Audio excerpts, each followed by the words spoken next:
আজকে গোটা পৃথিবী ব্যাপী এই তাবলীগ জামাতের যে দ্বন্দ্ব, শুধুমাত্র একজন মানুষকে নিয়ে, কথা ঠিক না ঠিক?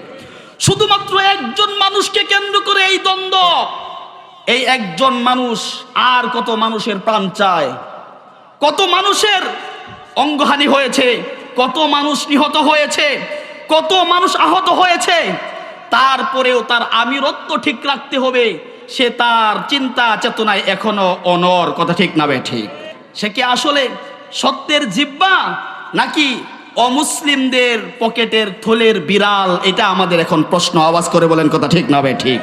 সে মূলত কি চায়? মাওলানা সাদ কি চাই মানুষের কাছে? এত প্রাণ যাচ্ছে, এত আহত হচ্ছে, গোটা পৃথিবীর আলেমরা কথা বলছে, মাওলানা সাদের কানে ঢুকে না, কথা ঠিক বললাম না ঠিক বললাম? অতএব সহজেই বোঝা যায় তার উদ্দেশ্য প্রণোদিত, মতলব ভালো নয়, কথা ঠিক না ঠিক?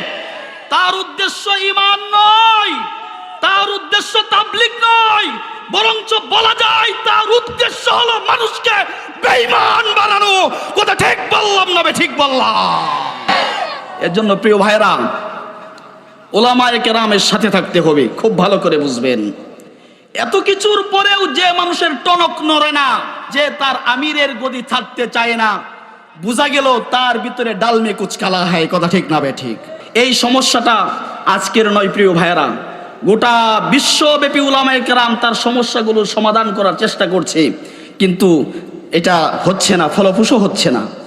তার তত্ত্বাবধানে যারা আছে এখন বাংলাদেশে গত তো ফ্যাসিস্ট সরকার, শিশু লীগ, যুবলীগ, আওয়ামী লীগ, স্বেচ্ছাসেবক লীগ, তাঁতি লীগ, কৃষক লীগ, তাবলীগ লীগের মধ্যেও কিছু লীগ ঢুকানোর চেষ্টা করেছে, কথা ঠিক না ঠিক? ওই তাবলীগের মধ্যে যে সমস্ত লীগ আছে, ওই লীগগুলোই এখন ওই লীগগুলোর উপর কাঁঠাল ভেঙে জনগণকে আলাদা করার, জনগণের ভিতরে ফাটল ধরানোর চেষ্টা চলছে, আমরা বুঝে ফেলছি। অতএব কোথাও যেহেতু জায়গা পান নাই, তাবলীগ লীগ করেও জায়গা পাওয়া যাবে না। আল্লাহ বাংলার জমিন থেকে হটিয়ে দিয়েছে, আর বাংলার জমিন আসতে পারবেন না, কথা ঠিক বললাম না ঠিক বললাম? আওয়াজ করে হাত তুলে তাকবীর দিয়ে বলেন।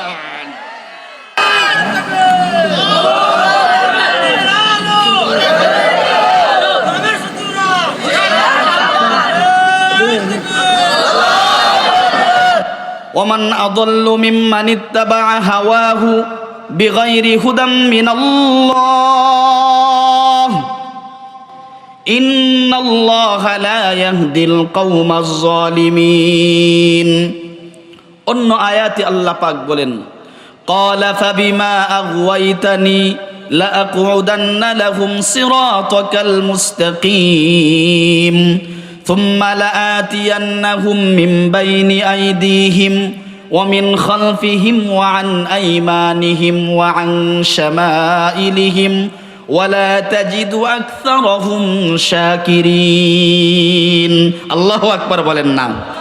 ঈমানদারের মৌলিক দুইটা শত্রু, একটা হলো ঈমানদারের জন্য শয়তান শত্রু, কারণ ঈমান মানুষের সবচাইতে দামি সম্পদ, এজন্য শয়তান সবসময় ঈমানদারের ঈমানের পিছনে লেগে থাকে।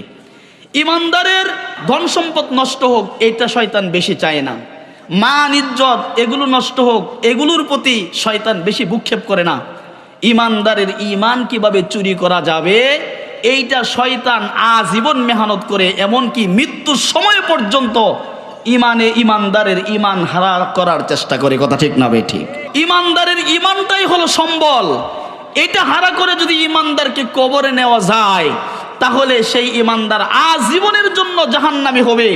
আর ঈমানদারের ঈমান যদি থাকে, অন্য কোনো কিছু যদি নাও থাকে, দুনিয়ার অর্থবিত্তির মালিক হয় নাই, দুনিয়ার জায়গা জমির মালিক হয় নাই, দুনিয়ার শান শৌকত নিয়ে চলার কোনো অবস্থা তৈরি হয় নাই, গাড়ি বাড়ির মালিক হয় নাই, কিন্তু ঈমানদার ঈমান নিয়ে কবরে যেতে পেরেছে, বলেন তো দেখি তার জন্য আল্লাহ পাক জান্নাত দিবেন কি দিবেন না? দিবেন, কারণ তার মূল চাবিকাঠি সে নিয়ে এসেছে। এজন্য শয়তান হলো ঈমানদারের বড় শত্রু। আরেকটা হলো মানুষরূপী কিছু শয়তান, এরাও ঈমানদারের বড় শত্রু, কথা ঠিক না ঠিক? রব্বুল আলামিন কোরআনের মধ্যে বলেন, ওয়ামিনান নাসি মান ইয়াকুলু আমান্না বিল্লাহ وباليوم الآخر وما هم بمؤمنين আল্লাহু আকবার বলেন। মুসলমান ভাইরা খুব ভালো করে বুঝবেন, আল্লাহ রব্বুল আলামিন কোরআনের মধ্যে বলেছেন পৃথিবীর মধ্যে এমন কিছু মানুষ থাকবে যারা নিজেদেরকে পরিচয় দিবে ইমানদার, কিন্তু মূলত তারা ইমানদার না। তারা ভাবে, তারা মানুষের কাছে বলে বেড়াবে আমি ইমানদার, কিন্তু আল্লাহ পাকের কাছে সেই ইমানদার বলে গণ্য হবে না। বন্ধুরা আমার, কারণ কি? এই আয়াতের তাফসীর বলা হয়েছে, এই আয়াতের মাথা হাতে কোনো কাফের পড়বে না, কোনো বেঈমান পড়বে না। এই আয়াতের মাথা হাতে কিছু দুনিয়ার মধ্যে কিছু ভালো মানুষ দেখতে মনে হয় অনেক বড় একজন ইমানদার, অনেক বড় একজন হাজী, অনেক বড় একজন দানশীল, এমন ব্যক্তিরাই এই আয়াতের আওতাধীনে চলে আসবে। তারা বাহ্যিক অনেক আমল করবে, অনেক আমল তাদের থাকবে, কিন্তু তাদের এক জায়গায় সমস্যা থাকবে। সেই জায়গা হলো তাদের ইমানের নিয়তের ভিতরে গরমিল থাকবে, যার কারণে তারা শত শত রাত্রি জেগে তাহাজ্জুদ পড়বে, শত শত চিল্লা দিবে, একাধিকবার হজ করবে, যাকাত দিবে হাজার হাজার মানুষকে। অনেক বাহ্যিক আমল থাকার পরেও তারা আল্লাহর কাছে ইমানদার বলে তারা গণ্য হবে না। নাউজুবিল্লাহ বলেন। তার বাস্তব প্রমাণ হলো এই যে এখন গত কয়েকদিন আগে যে টঙ্গীর ইজতেমাতে এই বিশাল আক্রমণ হলো, এই আক্রমণ কোনো কাফের করে নাই, কথা ঠিক না বে ঠিক? এই আক্রমণ কোনো অন্য কোনো ধর্মাবলম্বী এসে করে নাই। এই আক্রমণ করেছে তাহাজ্জুদরত অবস্থায় মানুষগুলোর উপর আক্রমণ করেছে অন্য আরেকজন তাহাজ্জুদ গুজার ব্যক্তির উপর আক্রমণ করেছে অন্য আরেকজন পাঁচ ওয়াক্ত নামাজি। এই পাঁচ ওয়াক্ত নামাজির উপর আক্রমণ করেছে বাহ্যিক দৃষ্টিতে শতবার হজ করেছে এমন হাজী সাহেব, কথা ঠিক না বে ঠিক? তাদের সমস্যা কোন জায়গায়? তাদের সমস্যা এক জায়গায়, সব বাহ্যিক ঠিক আছে, কিন্তু মূল যে জায়গা ইমানের জায়গা, ওই জায়গাটা তাদের নড়বলে, কথা ঠিক না বললাম না বে ঠিক বললাম?